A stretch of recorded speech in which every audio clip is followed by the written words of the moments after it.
All right, welcome to the show. Today we're talking to a very good friend of mine, drummer extraordinary, very exciting, Mr. Keith Twizzy Thornhill. How you doing, Mr. Thornhill? I'm doing great. And yourself, I'm Tim? doing good, man. Thanks for coming on today. Thanks for having me on. Yeah, you know, Twizzy, I want to ask you, man, what was it about drums, man, that got your interest in the first place? Let's see. When I was coming up, I grew up in a little town outside of Pittsburgh, North Versailles, a little neighborhood called Cresses Terrace. So it was a pretty diverse neighborhood. So we listened to a lot of music.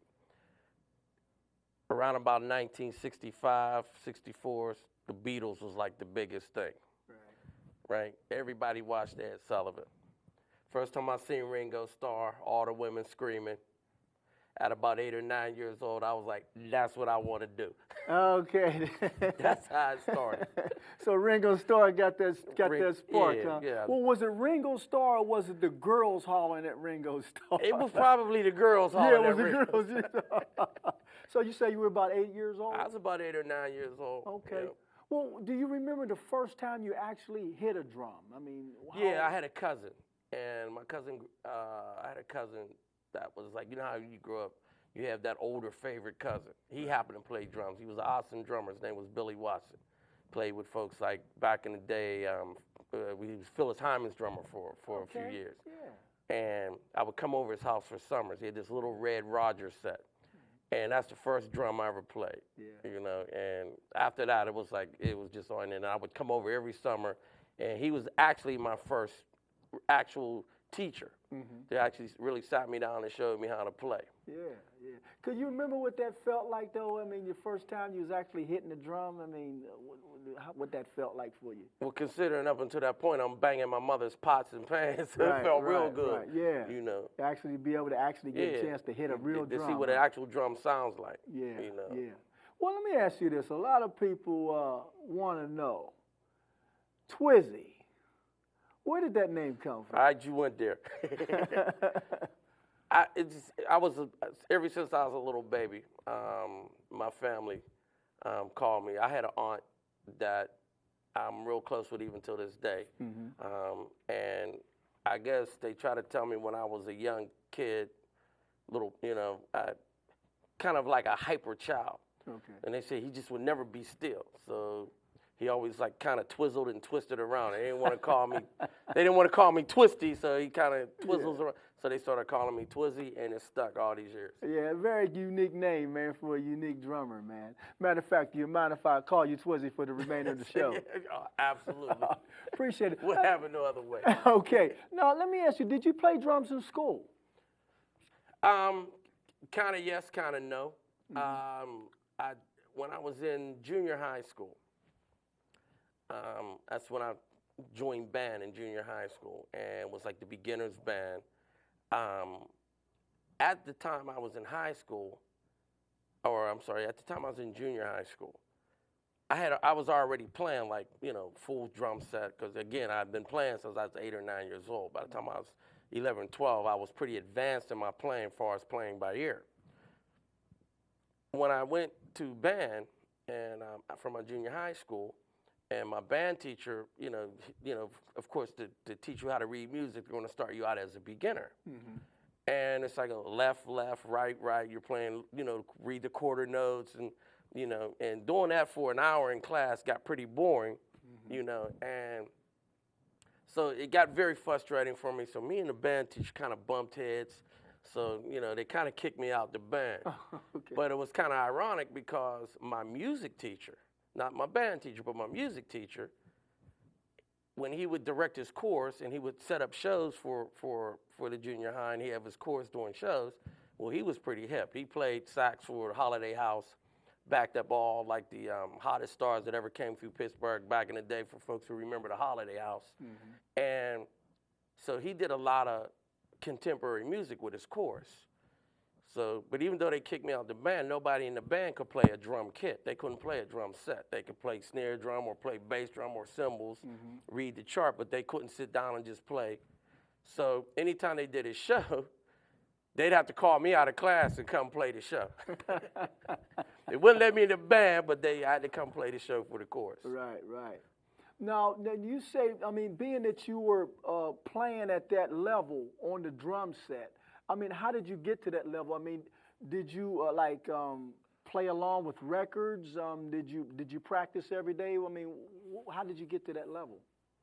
Yeah, absolutely. What it was my parents had a stereo, and I don't know if folks remember the big cabinet stereos. Oh yeah, we still have one. Well, we had one that it stood up kind of like a jukebox, and the lid lifted down like that, and you just stacked the albums up, and the speakers were like, I would set my drum set up right in front of it, put a stack of albums on it, and albums were like, you could put like 10 or 15 albums, and they would just drop down. When one played, the other one would drop down, and I would just sit and play to it all day long for like, 4 or 5 days a week, and just put all my favorite, and my mom and them bought music from, back then there wasn't that music generation gap like they have today. It's like we listened to the same R&B that our parents listened to back then.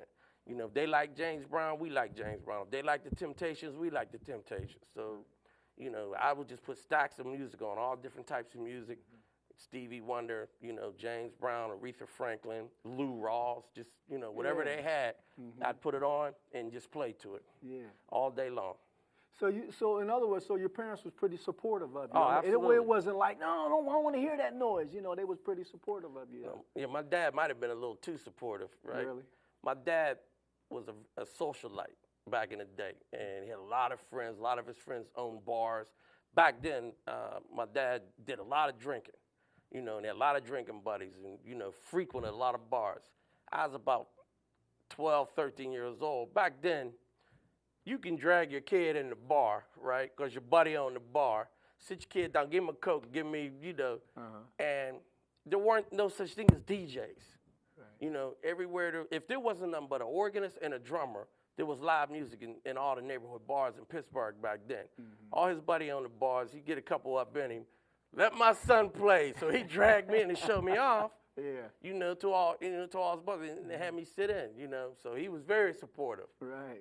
He dragged me all over the city and demanded they let me play. Right. Now, did you get paid for that? No, not at first. Yeah, but you didn't get paid. Now, here's my next question: is that when was your first paid professional gig? You remember that? My first paid professional job, I was about 14 years old, and when I was 14, I probably looked like I was about 12. I was like an early bloomer. Okay. I was always always a small, scrappy little kid, and I always looked younger than what I actually was. Guys I were playing with at the time were about 18, 19 years old. I was 14. We had a job, the first professional job. We had a little manager. It was a little 4-piece band, and it was out of Garfield, PA. We had a manager, and it was a little club in Lawrenceville, between Lawrenceville and Garfield, called the Tiger Tail Lounge. I know you remember the Tiger Tail. Yeah, I've played there before. Right? Well, that was our first professional job, was at the Tiger Tail. Being a drummer, you know who got to get there first because they got to get set up. Got to get set up, right. I come in there carrying my little snare drum, and the owner's out the bar. He didn't, he just knew a band was coming. He didn't know what the band looked like or nothing. Oh, where you going? Where you going? Well, I'm playing here tonight. Oh, no, you're not playing here tonight.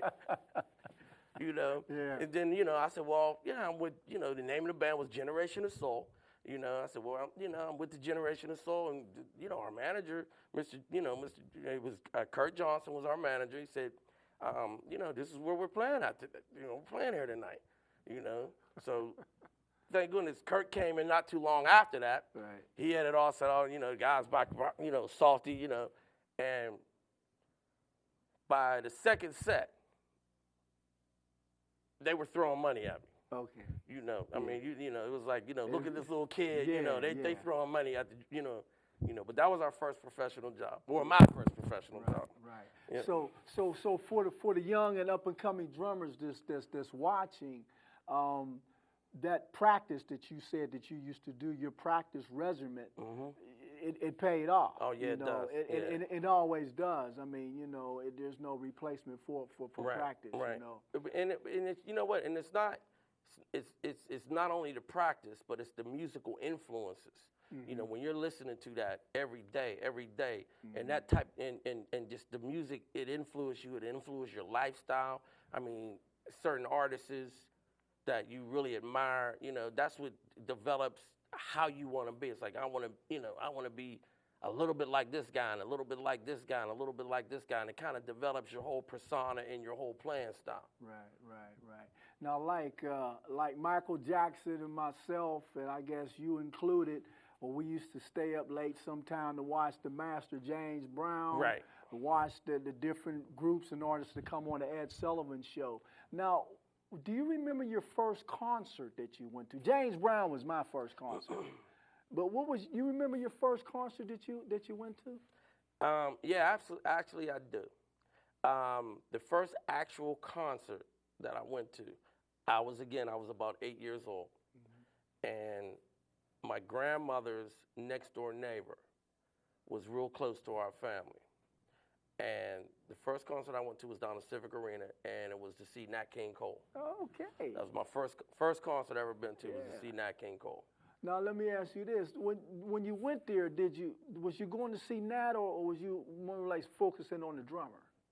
You know what? I focused on the drummer, but it was just the whole awe of just being at a concert. Yeah. You know, being in the Civic. Back then, the Civic Arena was a big thing. Right. You know, so it wasn't so much at that time. The music hadn't really, you know, I wasn't really influenced by the music, but just the whole concert concept. Just being able to go, and as a little kid, and it's all, you know, you're hanging with all the adults, and you know, so it was pretty awesome to be 8 or 9 years old and experiencing, you know, that whole, right. You know, especially with it being a legend like Nat King Cole. Yeah, I can relate to that, man.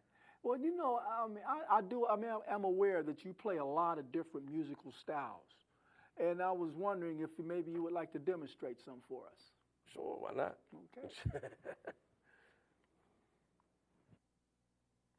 For those of you just joining us, we're talking to drummer extraordinaire, Mr. Keith Twizzy Thornhill.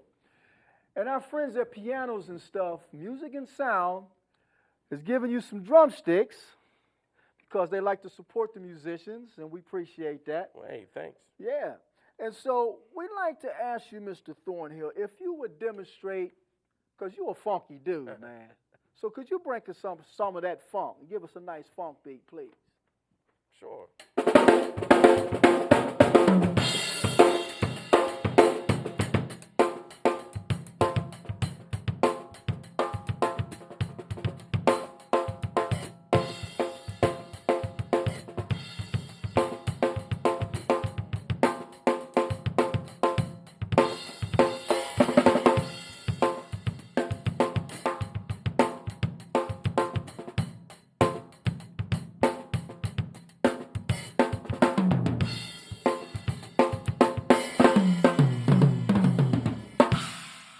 Hey, that's what I'm talking about. Funk. Okay, now let's see. Let's go south of the border. Let's do some, maybe some Latin, a little Latin flavor there.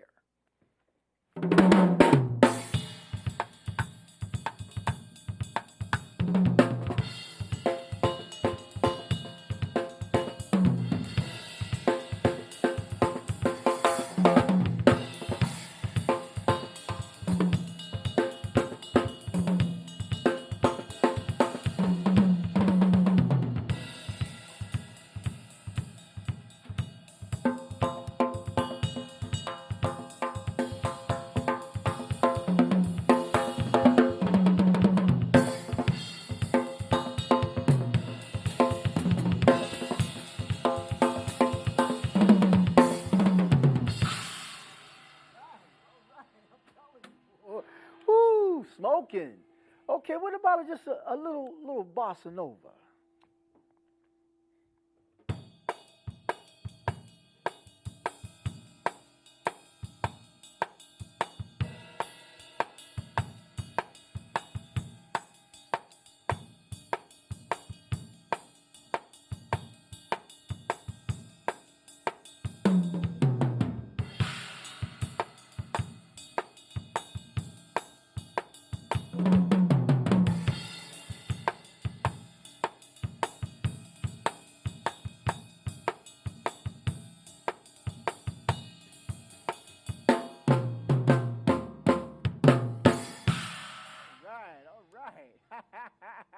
Now I heard. Little bossa nova. Yeah, I like that. Hey, I heard that the Rolling Stones might be looking for another drummer, and they might be tuning in. So what about a little bit of rock?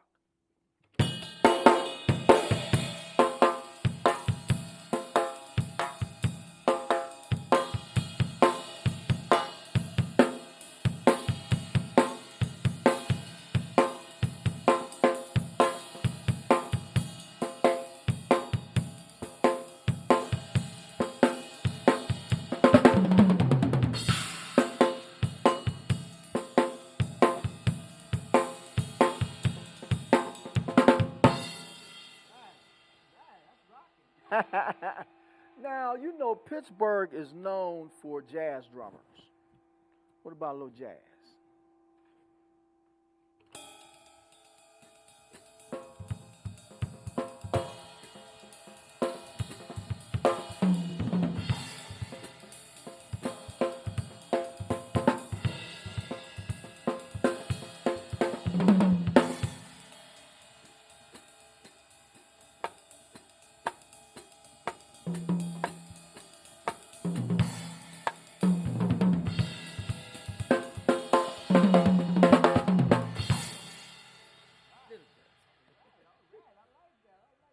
Now, you brought to my attention something very different.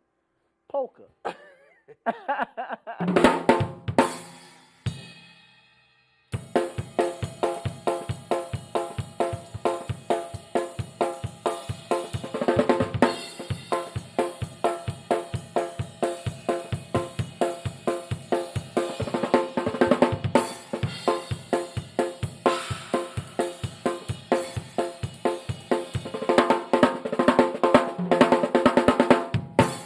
right, all right.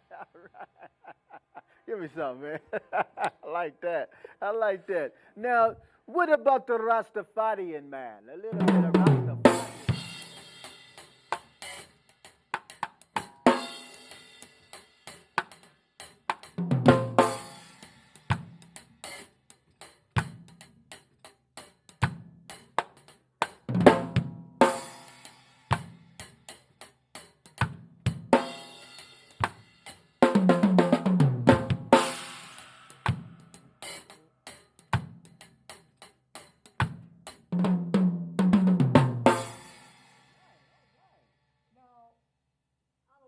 If you were like me, but I used to go to a lot of parades when I was little, man.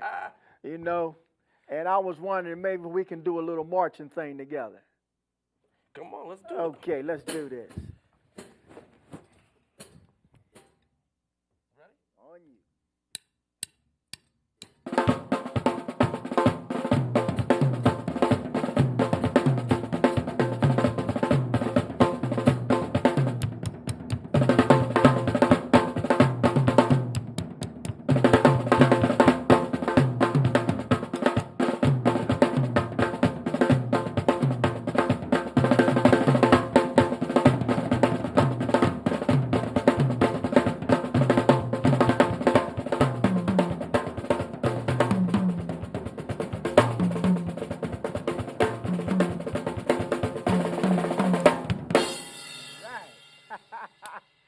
Hey man, I really enjoyed that, man. I really enjoyed that. Now, this is a beautiful kit. And for those who don't know what we're talking about, kit is another name for drum set. And let's talk about your kit a little bit. What type of kit is this? It's a Pearl. Okay. It's actually one of their lower level kits. It's a Pearl Export. When I first seen it, I fell in love with it. I fell in love with the color, first of all. Yes, beautiful. And color. then when I found out it was an export set, I said, well, you know, let me sit down and play and see what it sounds like.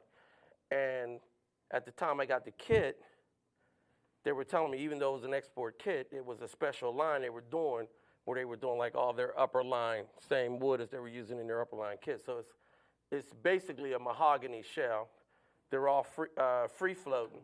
You know, there's nothing going through the drum shell. It's all, everything's mounted off of the rim. So the tone on it's excellent. Yeah, it is a beautiful tone.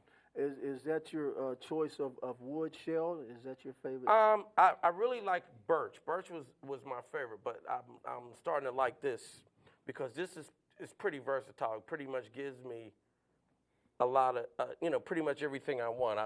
The music I play, it's pretty versatile, so it's a lot of different styles, and it just kind of pretty much cuts through.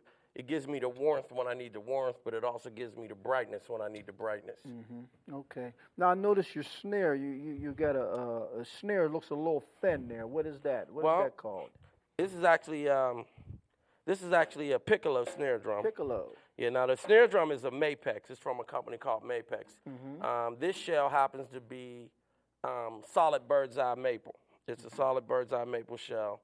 And I don't play any other snare drum. This is I like that James Brown crack. I like the high end.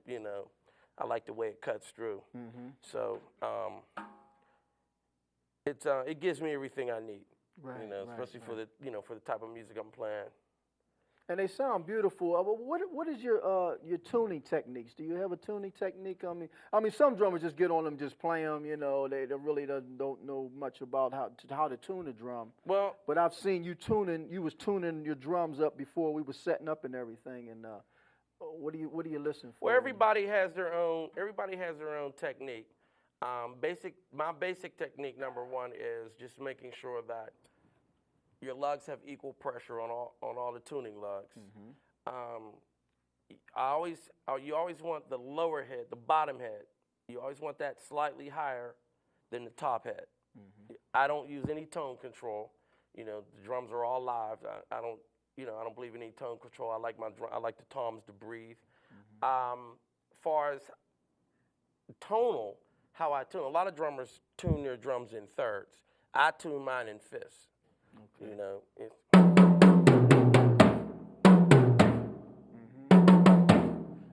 If you listen to it's almost like Beethoven's fifth, dun dun dun dun. But I tune mine in fifths. Okay, I hear that. So I noticed you're using all Evans heads. Is that the head that you've always used? No, actually, this is a new head that Evans puts out, and I heard these on a kit, and I said, I got to get them on mine. They're Evans, they're the EC2 coated, and they just, anything I want out of them, they just give me. This is probably the best head that I've played, and I've went through them all. And with this particular kit, I experimented with a lot of different head styles, and this is it right here. This is it gives me exactly what I want, and they're priced reasonably. But I would suggest anybody who's doing rock, R&B, funk, that type of music. This is the head you want to go with. The Evans. Yeah, it's the Evans EC2 coated head. Okay. It's a pinstripe head that they put it out, but it also has a coating on it.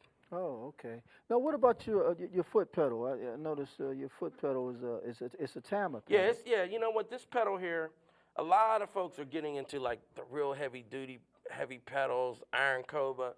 This is just a basic, real light chain drive Tama pedal. It's like pretty much their basic pedal, and it's just comfortable. Reminds me of the old-fashioned Speed King pedal. Yeah, they weren't fancy.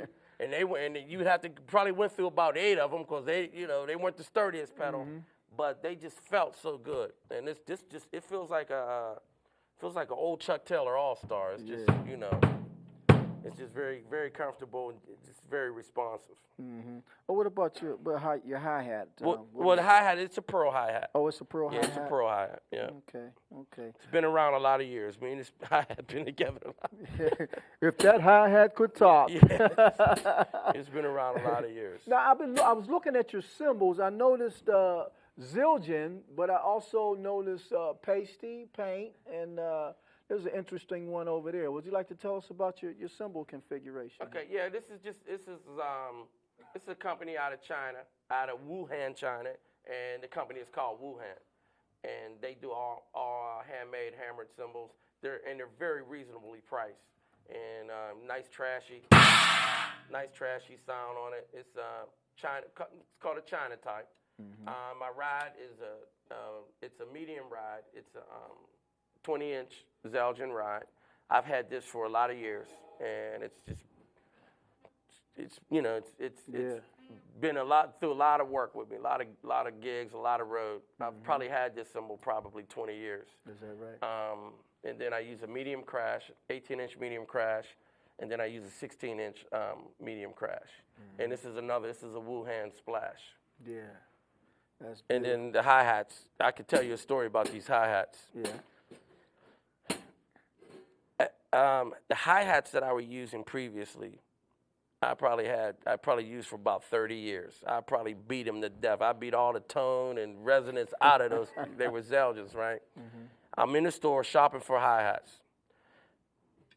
They had the whole hi-hat display, and I'm walking around. I'm clicking here, clicking on this one. You know, well, this kind of gives me what I want. Anyway, we want $350 for these. Okay, let me try these over here. Hey, we want $250 for these. What about these right here? Well, those are pretty reasonable. They're $150. They had these used hi-hats in the corner, right? And just out of curiosity, I walked in and said, well, what do they got over here? I mean, I played on mine for 30 years. They don't get no more used than that. I mean, if they're 10 years old, that's new. Right. So I seen these in the corner, and I said, that's what I'm looking for. They gave me, it was exact sound. It was the crispness and the brightness. I said, what do you want for these? Oh, well, these are $30. I said, I think I'm going to take these. The guy said, well, you know, that's your pockets telling you they sound good. I said, no, they're giving me exactly what I want. They must have been in somebody's basement. They were, you know, they were all like corroded and stuff. I said, look, I'm taking these, $30, took them home, put some car wax on them, some car polish, bring them back to life. It's the best $30 I ever spent. Would you play some on there for us?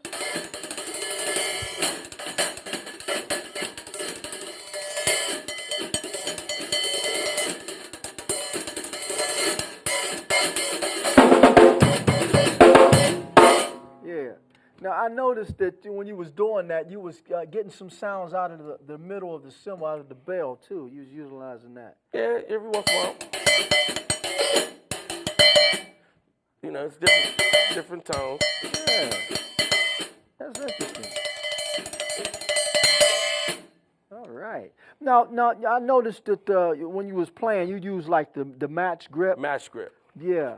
Have you ever used like the traditional grip? Yeah, when I first started playing, and you know, for those who don't know, traditional grip is your typical marching band grip on. Traditional grip started back when soldiers would parade with drums in wartime, and the drums is on a sling, so it would always tilt that way. Right. So it was hard playing it like that. So they developed a style where you hold your stick like this, and it's easy to play the drum on the side. So when you start playing a drum kit, you know, back in the day, they would tilt that snare drum like that. And you know, you get a lot of finesse and a lot of speed that way, but you never got a lot of power. So when funk came in and rock came in, you needed that power. So folks were straightening that snare drum out, and they was holding that stick like this, so they could get more power in there, you know, and crack that rim. So that's how match grip came to be so popular. Yeah. Okay. Now, I also noticed something interesting about you is that you're a producer. I've done some producing back in the day. Yeah, would you tell us about Well, that? I mean, just certain projects. It started out when I was younger. Earlier in my career, I did a lot of studio work back before drum machine, before you know, sequencing, back before beats. You actually had live drums in the studio, and there was a group of local producers that I used to work with. I was about 17. 18 years old, and they had just kind of like the Funk Brothers from Motown. They had their own stable musicians. So whatever artists they would record, they would always use their house musicians. They would never use the musicians from, you know, what the band that the artist, you know, had. So, you know, kind of learned from them. As I got older, I started going in the studio, producing my own projects, and you know, putting some things together. You know, a couple things got recorded, a couple things, but it was all local. Never nothing on a national level. Okay. But it helped me to this day because playing a lot of show bands and playing with, having my own bands. It gave me the talent to do a lot of like really nice rhythm arrangements on some of the live stuff we're doing. Oh, okay. Yeah. Well, I noticed that I've seen you perform many times, and I noticed how how you easily can change from one style of playing to another style in the next song. I have a clip that we like to show right now. If we can step into the office of Mr. Keith All Twizzy right. Thornhill and just check out a little bit of his versatility here. Oh, see, this is a surprise. Yeah, surprise.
That was Mr. Keith Twizzy Thornhill live in concert with Elmo's Fire at Linden Hall. Now, Twizzy, I know you've played with a lot of different groups. Would you like to tell us who some of those were? Let's see. It's a lot of folks. I know. I played with Hattie Teller in Moving On. Okay. Back in the late 70s. So what style of music was you playing there? All like pop, R&B, basically top 40 Top at that 40? time, yeah. Okay. A lot of disco back then. Played with I played with a Detroit band out of Detroit for about a year. That was a band we called Ultra Band.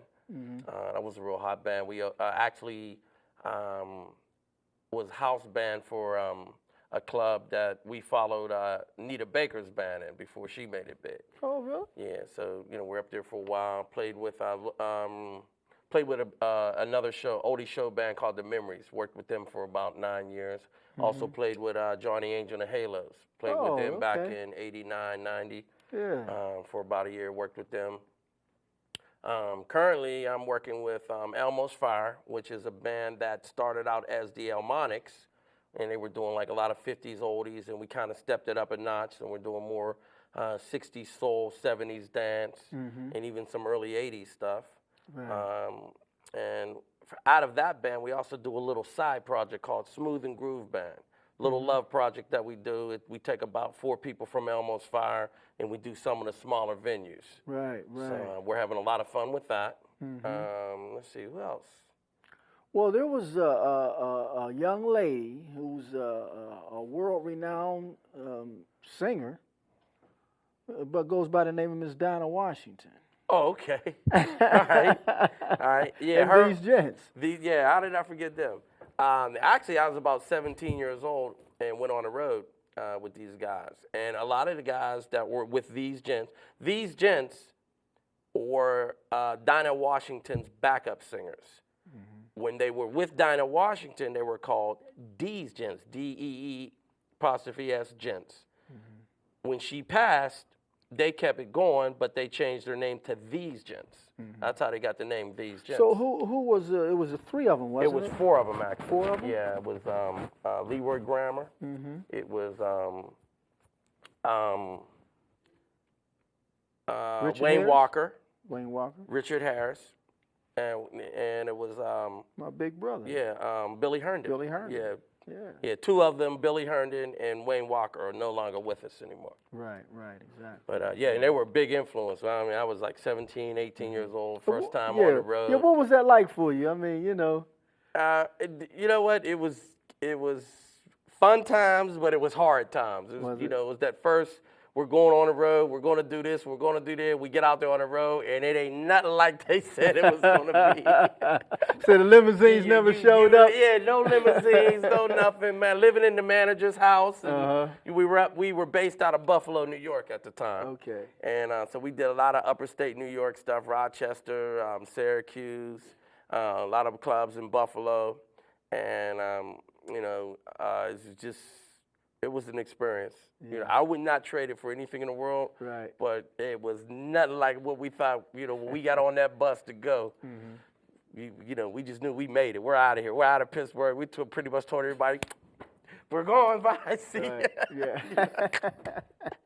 We was up there starving our butts off, eating oxtail soup with ketchup. With ketchup.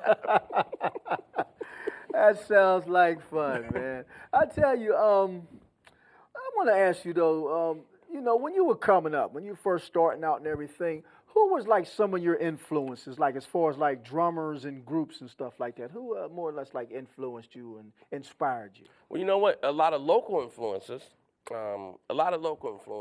First of all, back in the day, bands like Sonny and the Saints, One Two Wazori, Funk Incorporated, 6 Day Thing. Those are the bands that, we want to do what they're doing. That's locally.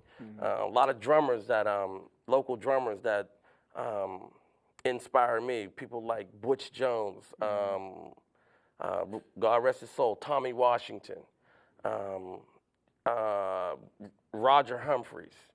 These are all the folks that kind of influenced us. My cousin, Billy Watson, who I mentioned earlier. Right. They nationally, people like the groups that influenced me were Jimi Hendrix, Grand Funk Railroad, Graham Central Station, Funkadelic, a lot of Funkadelic. James Brown, probably the biggest influence in my plan was whoever the drummer was with James Brown. He had about 3 or 4 of them, but whoever he used, first time I heard the record Cold Sweat. Yeah.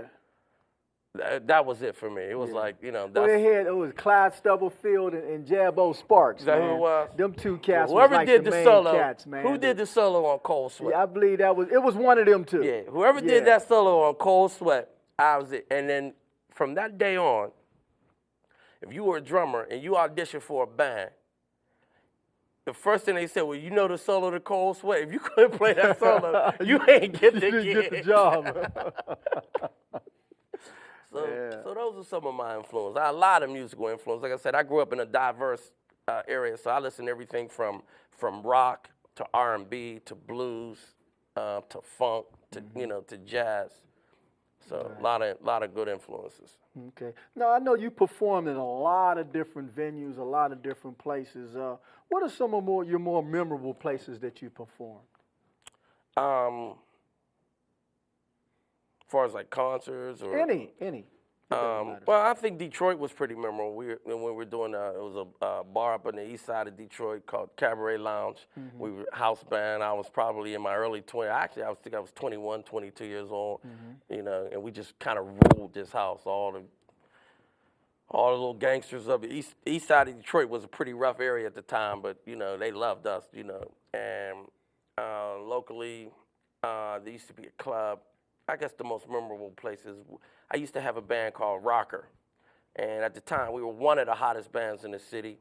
one of the hottest live clubs to play was an after-hours club in Homewood called the Hollywood Club. Oh, yeah. It was dusty, but it was big. It was live, and we would set up tables on the stage, and that was a drum riser. Okay, okay. You know, it's this huge stage, and we just have a ball up there.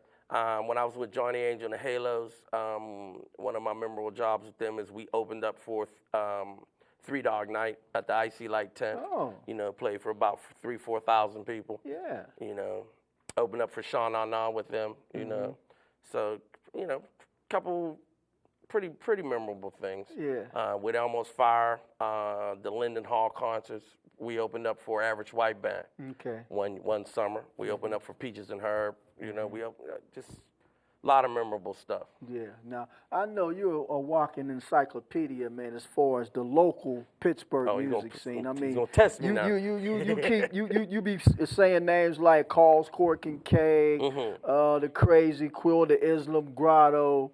You mentioned the Tiger Tail, the Pennsylvanian, the Roar Club. You know what I mean? And it seems like to me that during the time that we were just starting out, coming up, man, like there was bands everywhere. Absolutely. Everybody was singing and playing, even on a national scale. There was no such thing as a DJ in a club. Exactly. You had the Temptations, Rick James. You had the whole Motown thing going on, and everybody was singing and playing, man. All these different clubs. And it seems like when the 80s rolled in, it started sizzling out, you know, and guys started getting married, started having kids, they started playing, disco came in, the club owners reasoned it'd be cheaper for me to get a DJ to play music. And it kind of seems like when I look back on all, like we came in on the tail end of an era. Came on the tail end of an era. Yeah, what I think it was with the music, with the recording industry stepping up, like being in a more high tech, coming up with it, like when they came out with the drum machines and the sequencing, and that's what they were putting out. People were hearing that, and it was more high tech. And live, you couldn't really get that live. You couldn't get that high tech, clean sound that they were getting at the time in the studio. You couldn't get it live, so folks were resorting to having DJs just coming in playing it through big giant, you know, PA systems, and you know, and I think that's what kind of killed it. Yeah. You know, now it then came back full circle, because now it's like that whole live sound now is you know, that with that whole neo soul concept. You got a lot of national artists like Erykah Badu, Jill Scott. Who's here tonight, I think. Yeah, I think she is. Yeah, and they're all, you know, they're going back to that live sound that we were doing in the 70s. Well, that was the music. Yeah, though. I mean, you know, in the music now that they're manufacturing today, it seems like they got away from the music. The music, you know, the three-part harmonies and all that. Everything's just all processed and canned now. Yeah. You know, and then the whole hip hop thing where folks aren't even actually singing, not to down hip hop, you know, because it has its strengths too in the black music industry, but you know, far as musically, you just don't have, you know, folks were singing back then, you know, and it was just, that just in itself was an art form. Now, you mentioned Rocker a little while ago, your band Rocker, and I remember coming to see y'all. I seen you down at K&S one time. And y'all tore it up, man. Still light that up. You were right. Y'all was one of the hottest groups on the scene at that time, man. What was that like for you, man, being a drummer and being a band leader, you know, with one of the hottest groups on the scene? I mean, it was up and it was down. I mean, because it was good being able to have that creative control because it was your thing, and be able to take it to a direction, you know, where you seen a direction and that you wanted it to go, and that's exactly the direction that it went to musically. But dealing with the personalities and dealing with all the drama, you know, that was kind of the downside, because these two people can have a conflict, you know, and it can be solely between them two. But as the leader of the band, they're looking, you know, the other members are looking at you. Go straighten that out. I'm not even in it. Right. You know, and it's just, you know, it has its downsides, but, you know, it was, again, it was one of those experiences that I would never trade, you know. And like I said, the talent that I was with at that time was just phenomenal. It was just, you know, to be a really small band. Who was all the members of Rocker?